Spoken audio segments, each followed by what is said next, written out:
this afternoon, Miss Sawa, who you will know from year 10, but I'm a new face, so I'm Caroline Morgan. I'm the assistant head teacher that works with students when they're in year 11. So I take the place of Mr. Rayworth, who would have worked with students last year. Miss Irwin continues to be the head of year for year 11, but it's me and Miss Sawa who you've got this afternoon. Some of the things that we're going to talk through are the year 11 journey and some of the key dates. We're going to talk about key curriculum information and how you can find out that. So different subject areas and how you can find out what your young person should be doing in those different subject areas.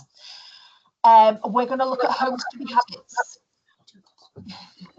Sorry, I'm trying to multitask and let people in at the same time.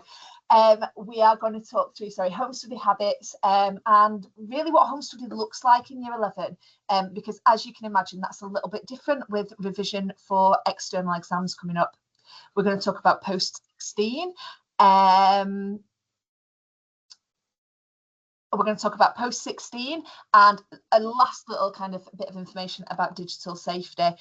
In terms of sharing the slides, I've just seen your comment there. So hopefully you can see the slides that I'm sharing now. What we do is this is being recorded. This is being recorded, so we share the videos on the school website as well. I'm not sure if it's a specific problem in terms of sound quality. Is there anyone else? Yeah, is anybody else having any difficulties hearing me? If you're writing to chat, if you are. No, I can hear you fine. Brilliant, thank you. Okay then, so brilliant, thanks for just clarifying. Okay then, so some key faces, some faces that you know, obviously. Miss Irwin, Miss Sawa, a couple of other key people whose names you will hear, and it's useful to know who they are. So obviously me, I'm Miss Morgan. Miss Banger is the deputy head teacher that works with year 11. So, you know, hers is a key name that you will see on various communications, but she's the deputy who oversees them.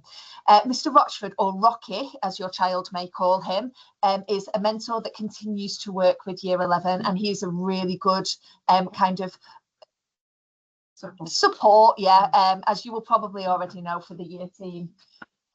We have got working with us this year 2 other people who it's really good to know about. So we've got Miss Slinger, who is our achievement team lead. She will do lots of work with year 11 around revision strategies, kind of working with different cohorts of students, getting them exam ready. So that's her role. And then we've also got Miss Patrick, who is our careers advisor. And there's certain days when she's in school, all students have already in year 10 had a kind of like a careers appointment with Miss Patrick, but they'll have other opportunities for that this year. So that's really the main staff that you will probably come into contact with from a year group perspective. I'm going to pass over now to Miss Sawa, who's going to talk through the year 11 journey.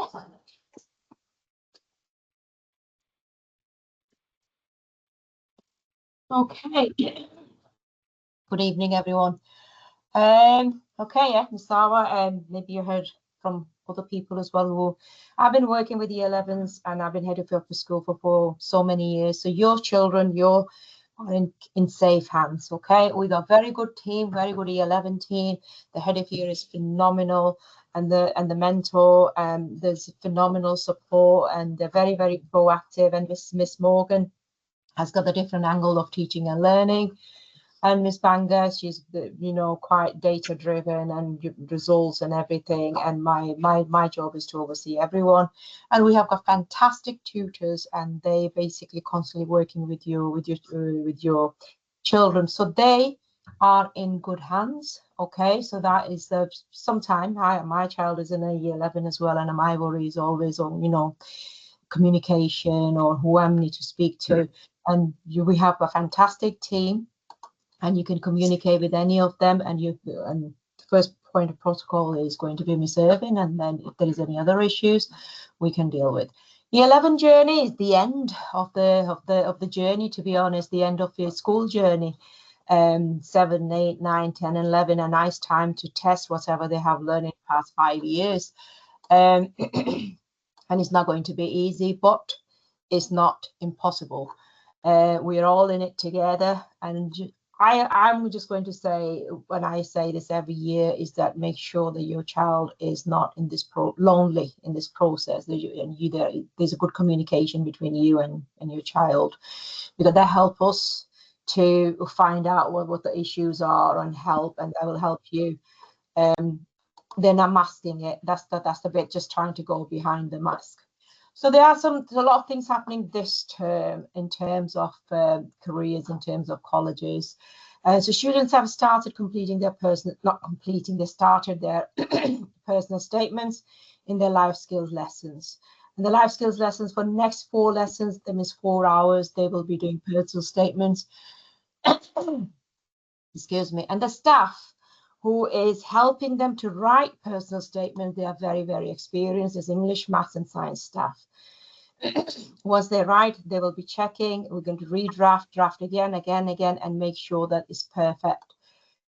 We also are going to have college assemblies. So not this week, from next Monday, the colleges will start coming, and the colleges will start doing the assemblies. They will start introducing themselves, and they will start going through with the processes, the college events, the open events.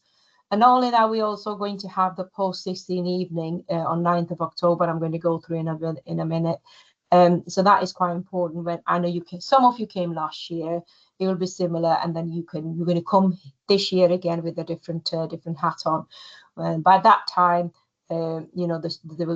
students will be more capable of asking decent questions to those colleges and what their options are.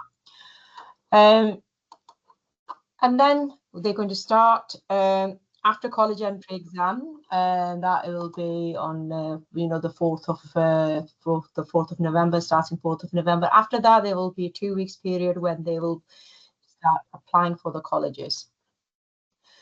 Okay, and then there will be a proper results morning, the way they get the results in August, and then after that there will be 11 parents evening and college application. That's my role. After that, I will be working day and night, make sure the college applications go before we break up for Christmas holidays, so our students get the first priority for the colleges to look at the applications. Meantime, there will be some MFL exams that will take place as well, and also March mock exams in March. We will be also focusing on NEAs in food and art, design tech, sports studies. We'll make sure that everything that gets finished by January or February. So this is something else. If their GCSEs is coursework based, they will be completing on that. And then there will be, of course, the exams, leavers assembly, prom, and that is the overview for the whole year. But what I'm going to talk about this term, because this term there's a lot going on this term. So we make sure that the key dates. So I have sent an email on Monday to all the parents about the key dates and also the interventions we are having, like revision sessions. Okay, so this is what they have received, the students received last week. Okay, and I told them to take this home and stick it on the wall so they are aware when the deadlines are. And there's a lot of things happening in form time, so make sure the students come to form on time, because we will be doing a lot of work regarding their exams, regarding their colleges, the careers, post-16 and everything. So these are the important dates. As I said, I have sent these dates. I have sent an email on Monday, so you should have received those dates. And the only thing I have changed in this one is I'm just going to go through about a few things actually before we move on. If you look at number 4, effort capture, that is their first report. So they're going to receive their first report on week 5. And that is all about the effort at home, effort in school, and they will also give you an idea, okay, if the 1s and 2s are good, and if there are some 3s and 4s, and then you can talk to your child, are you not doing any homework? Are you not putting any effort in, that kind of? I hope it's not going to be the case, but it's nice to give us as a year team, tutors and teachers, to a bit of a guideline, a starting point that who we need to start working with. Career guidance, as Miss Patrick, lovely lady, and she will carry on having interview with the with the students. If you think that your child needs to see the career advisor, please you can message us or you can email us, and we make sure that they get the the interview, or they get the session with the career Miss Patrick. Personal statements, 30th of September, and post 16 evening is going to be 9th of October.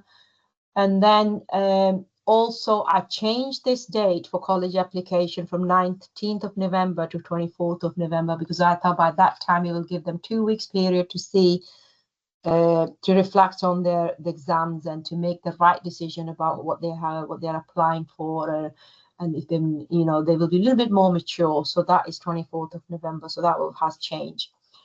And if you can see the college mock exams, the college entry will start from 3rd of April, will last for 2 weeks. And then after that, we will have a reflection time and then target setting for the rest of the year.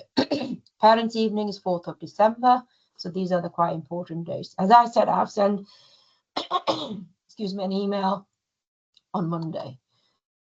Okay, so also where you can find all the information. There's a lot of parents been sending me an email where we can find the PLCs or the revision list or what they should be revising and all that. The same, it will be on the same place.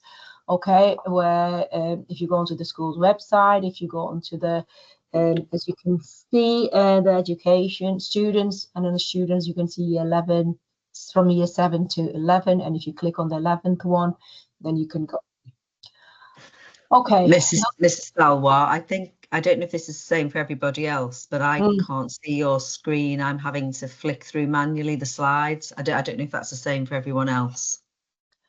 Okay, what we can do is it's going to be also recorded. I'm not very technical, but thank you for letting us know. And we can let you know which slide we're on, if that's okay. Okay, so we are on a home study habit. Slide 9. Slide 9. Okay, if that helps. Okay, right. So I'm answering all of these, don't worry. Okay, you're answering all of them. That's good. So home study habits, we're talking a lot about home study habits, and I'm telling you, year 10, when the last years, they have built phenomenal home study habits. And I'm telling you, by the end of the year, when they had year 10 exams, they had the exams in the exam hall. They had all the experiences they're supposed to have in year 11, and they are in a much better place. The only thing is, I will always say, when we talk about the study habits, and I'm going to give you one example for my class. I know when I said, okay, I'm starting chemistry lesson and the normal, the lesson. I said, okay, what's the first thing you need? And they said, we don't know what we will be tested on. So I printed the specification for them. So same thing for me, specification, but for other science teachers, they give like a revision list, the generic one, or any PLCs, so students need to collect those. That's the crucial point, because once they got this, they know what they will be tested on, then they can start mapping their whole learning journey. I'm giving them revision cards every day. I've come to school, I'm cutting revision cards. You don't need to spend too much money on revision cards. You can have the cards, and you can cut them in 4 pieces, and they will be ideal. They will be better than nothing. Okay, don't spend too much money on it. I got about 200 revision guides for every single subject been donated last year from last year's parents. My study center, this is where my office is full of revision guides. Don't spend any money on that, please. You can get the revision guides, you can borrow it, and then when your children leave the school, they can donate us back. So don't spend any money on it. I've got loads of revision guides. They can just come and get them. Okay, that's one thing. We also have introduced a timetable. Miss Morgan is going to talk about the timetable in a minute. And also today was our first revision session after school. Science department was very, very excited to start, and I was there. I was doing revision as well. So there was a revision session after school. Today there was a science one. So I have sent if you can write that on the chat, then we can, yeah. So we have sent a revision timetable on Monday through email. What? So, yeah, Won't be we going send running then. Yeah, so if we can just say, we can just write on the chat, then we get to revision timetable been sent home on Monday. So students have got the revision timetable. There was a first revision session today for science. What I can do is I can print the physical copy for students and they can take that home as well. So you got the email been sent and there was a revision timetable on it. Okay, and what they also need to collect is past papers, because last year's, they will be tested on everything what they have done last year for college entry exams. It's very important they collect the timetable. Okay, so this is what the revision timetable look like. This is what we have posted on Monday. If you can check your emails, so please print it. I will also give them the physical, the paper version, so they can stick it on the wall. This is going to be the full timetable. So if you look at this, is week A was last week and week B is this week. And this week, before school today, there was a geography and MFL languages revision. And after school, there was a science. But if you look at tomorrow, we got history and MFL revision in the morning. And then after school, we got health and social care, drama, technology, all the options. And there's a chemistry, if there's triple chemistry revision after school. So just have a look and make sure. What I'm going to do also, I'm going to make sure that for you to monitor whether your child has attended, we're going to have on Arbor, it comes as intervention. So you know that if your child has attended, there will be a register for that one. For you to know that where, you know, for you to know that they have attended. If it's a science revision, it's on a science corridor. It's a top floor. The revision is going to take place in their normal lessons. If there is any change in venue, they will be notified by a teacher. So students know they were very good today. There were about 11 science classes, and the students just went to do the revision with their teachers. Okay, revision habits. Now, as I said, please, please, please collect the revision list. Make sure that the revision list for each subject is with them, and they got them wherever the designated area is for your child to do a revision. The PLCs Time or do they start? is in there. The revision sessions. The revision sessions. Here. Where? The revision sessions have started. Those ones. The revision sessions have started this week. If you can just write on a chat, please, then it will help. So for Miss Morgan to answer, I'm just going to go through with slides. Right. Okay, so revision habits again. So we're going to give them, we have introduced the blank timetable this week, and make sure, and we have shown them how to complete. Miss Morgan is going to go through with them, with you, how to complete the revision timetable. We also make sure they got all the stationery, because students still coming with just a pen. Make sure they got pencil case. There's the highlighters in there. There are some calculators or the whole stationery, so they're not wasting time. They get highlighters is the one we will be using a lot. That helps them to highlight the weaker areas, there are stronger areas, and all that. So make sure that the habits they're using in school, they're using in at home as well. Over to you, Miss Morgan. Thank you. Do you want me to answer the? Yeah, it's just that one that needs answering now. Okay. Thank you. Okay then. So in terms of home study, I'm going to just talk through some of the key messages that we've given to students yesterday during assembly, so that you understand like the key messages that well, we're all on the same page then basically, aren't we? So you will be familiar with this kind of home study scholar habit that we've had in place for a couple of years, and we're really trying to kind of instill independent study habits for our students, so that they'll be successful this year, but also as they go forward to their post-16 study as well. So we've really talked to them about having a plan. I'm going to talk about kind of a revision timetable shortly.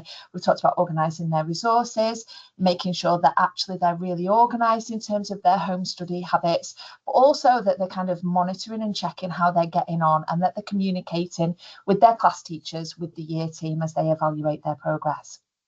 So in assembly yesterday morning, I talked to students about the fact that actually over the course of year 11, it's really normal for their motivation to kind of have peaks and troughs.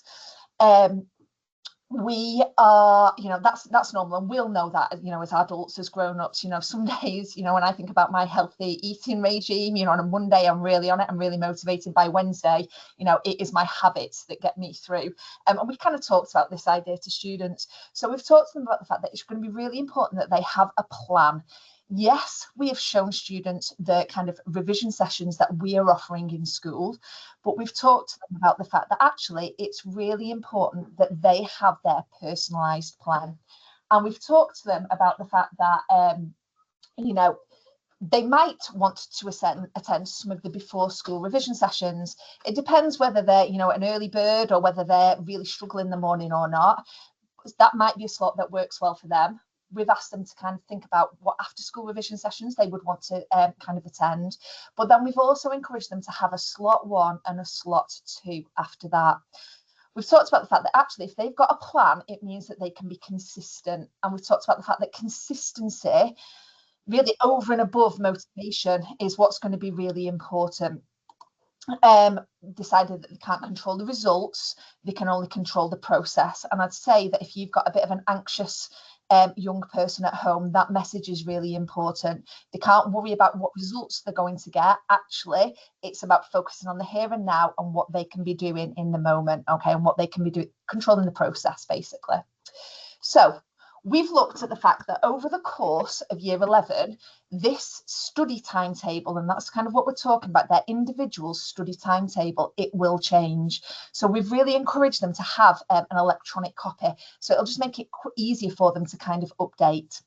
And we talked about the fact that actually in September now, okay, the majority of that independent study timetable is going to be filled with homework, okay, home learning. And I looked at the fact with them that this might be, for example, what mine looks like. And so I talked about the fact that, okay, I'm going to attend these after school revision sessions, depending on whether it's a week A or a week B. But actually, I know that I'm always going to get English homework on a Monday, and I'm always going to get my PE homework on a Monday, for example. So I'm going to schedule those in for those 2 days. And their homework will be weekly. So they will get, whatever date is set, it will be due that same day the following week. What it means then is that they can really organise their time. What we want them to do is, whilst their revision load is lower, we want them to get into this habit of consistency. So they're setting kind of set times that it works for them to study, so that they're building this independent study habit. I talk to students about the fact that actually they can see there, and if you look across Monday to Thursday, you can see that the majority of the time there is taken up after school with home learning. I talked to them about the fact that actually they need to be realistic about when they can and when they can't do schoolwork. So I said, like, for example, I might imagine that I've got basketball practice on a Friday evening. I know I can't do anything then, so I'm going to grey that out. Also, I want to chill on a Saturday. That's really important for me at this moment, so I'm going to grey that out. But then I talked to them about the fact that actually they're going to get home learning, they're going to get the homework, but they need to be aware of some of the areas from year 10 that they think that they might need to revisit.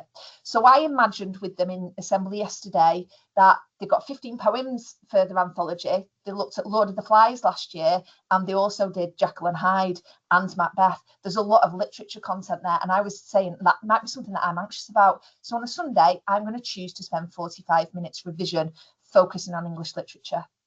That might be what my home study timetable looks like over the next few weeks.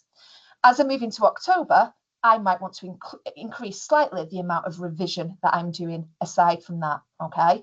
So this is the message that we've gone out to them with this week, this idea that it will be really beneficial for them to draw up a bit of an independent study timetable so that they can start to get consistent.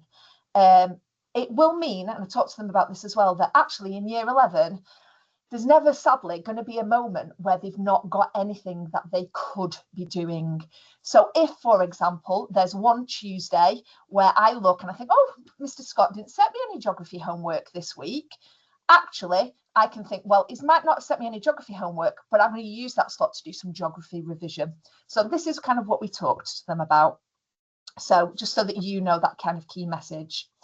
I'll talk to you a little bit next about, I'm conscious that before we move on from this, I don't think we've got any other slides on college entry mock exams, and a couple of the queries were about that. Should I talk about that now? Yeah. So I'm going to talk to you just whilst we're on this. I hadn't planned to talk about this, but I think it makes sense, just because there was a query before about what college entry mock exams were and whether those were the same as March mocks, and you know which colleges are asking for entrance exams. I'll explain what that is. We have in year 11 two separate mock exam windows. We have one in November and we have one in March. We call them two separate things. So the ones in November, we call those college entry mock exams.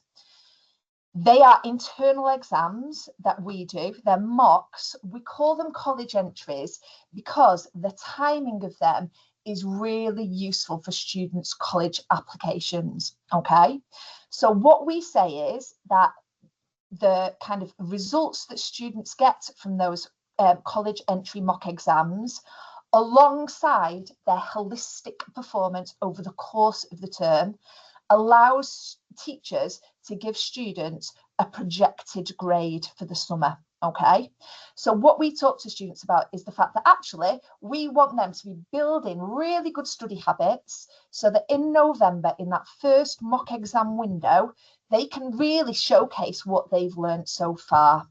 And that then allows teachers to take into consideration that performance alongside all of their performance over the course of the term.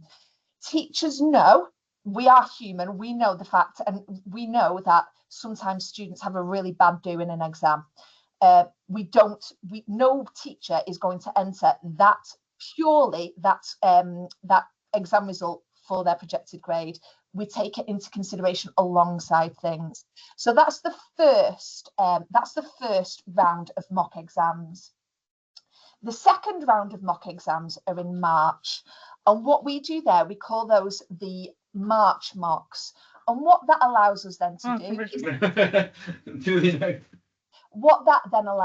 do is for students and for teachers to see the progress that students have made from November through to March. And actually, what we find is that by having 2 rounds of mock exams, by the time students go into their real exams in May and June, they are so much more confident. Okay, we see that year on year. So you know, it's you know, kind of a really it's about confidence building over the course of the year, basically. So that's what I'd say about the mock exam process. Okay. So those are the messages that we've been giving students about kind of independent study, and also kind of college entry mock exams. Okay, we're aware that when students start year 11, they're suddenly getting quite a lot of kind of big, serious messages. This is a reminder, and we go out to students and we remind them of this, that actually we are here and we work as a team. You know, this is a big, important year for them, but it is one that they're not approaching on their own. We really are about the team and the support that we put in with yourselves, with the young people, and with the pastoral team. We have a range of kind of mental fitness provision across the school. And you can see, you know, on the screen, we're on slide 16 now for anybody whose PowerPoint isn't perhaps moving along. We've got loads of kind of support basically that we can offer in terms of mental fitness. Some of your young people might already take advantage of some of these kind of like wave 1 strategies, perhaps. But you know, there are lots of other things that we can kind of signpost and help to put in place. Should that you know kind of be necessary for your young person. As always, I'd say, you know, if you are worried about your child, please reach out to Miss Irwin. as a first point of contact. You know, she knows the whole year group so well. And we want to know, you know, you will be aware of some things that we might not necessarily be aware of, but likewise, we will be in touch if we're noticing things. We know, I've just seen the start of that comment. I know that for some of the external agencies like 42nd Street, like CAMS, etc., I know the waiting lists are incredibly long. We will always, you know, we will always try to do whatever we can. We will always try to do whatever we can to kind of help facilitate and, you know, to kind of help things in the meantime. But what we find is that, you know, when students are in year 11, the team working around the young people is incredibly important. So, you know, and that is about us working together as well. Okay. All right. Let me see what our next thing is. Okay, so support for set students who are maybe on the SEND register. So during mock exam periods, students who are entitled to access arrangements such as extra time, readers, scribes, quiet rooms, those are provided as they would be in the external exams. So we really use these, you know, the goal of these mock exams is for internal use, but really to build confidence and for students to kind of experience a rehearsal of what they can expect in the summer. And that's why, you know, having those, you know, why students can expect those access arrangements that they would expect. Students are going to be offered some additional out-of-class support with college applications and personal statements. So our access and achievement team will work with SEND students to help, you know, kind of move that process along. So that might be small group, it might be one-to-one with one of our experienced teaching assistants. And we also offer revision and home study support through our access and achievement team, particularly around explicit teaching of revision strategies. So we know that, you know, being really explicit about subject-specific revision strategies can be really useful for some of our students.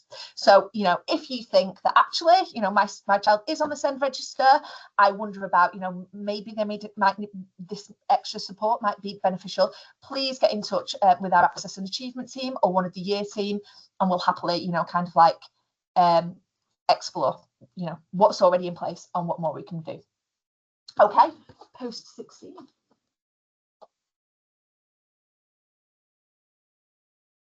Okay, back to me. So the 4-16 evening on 9th of October, and it starts at 6 p.m. till 8:30, and it will give you the chance to speak to the colleges and talk about the entry requirements. Each college have different entry requirements, so this is very crucial that you get their prospectuses and you talk to them about the process.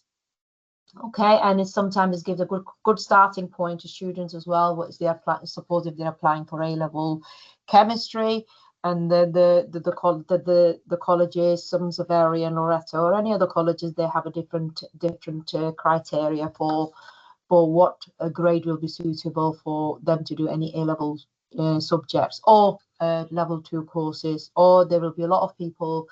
The other organizations will be there. They will promote apprenticeship. So it's a good idea to get the overall broader picture of and have plan A, B, and C. College application processes. Students will be applying for 3 colleges. It's good, and it's for a safer you know, a point of view as well. If just in case they get rejection from one college, at least they have got a place in other 2 colleges. So we always encourage them to apply for at least 3 colleges. They can have the similar subjects or they can have the different subjects. It's up to them.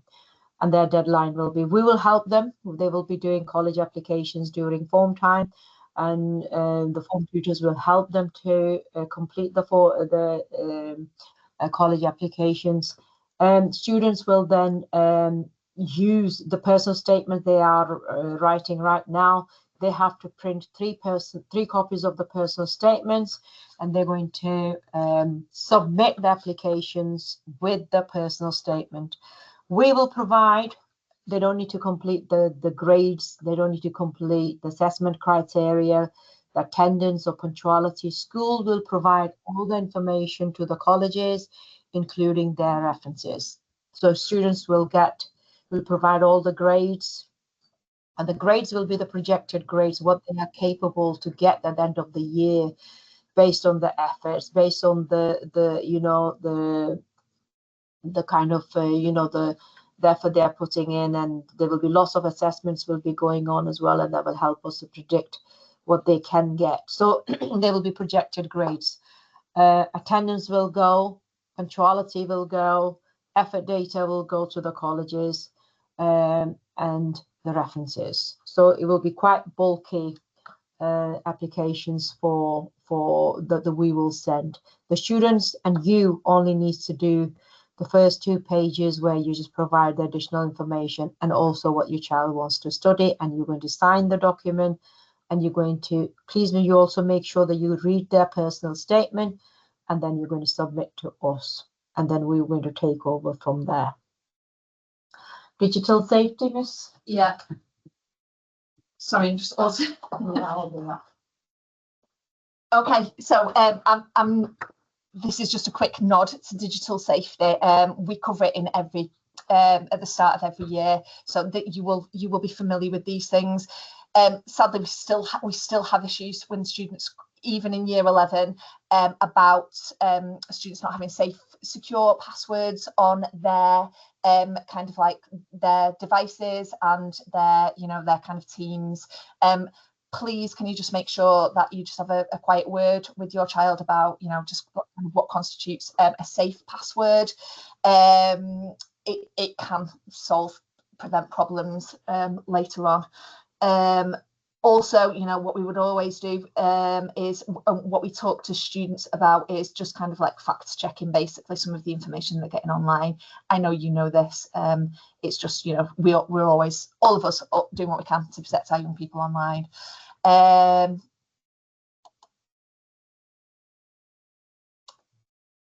I know you know this as well, so this is just a nod, and I know it's incredibly hard.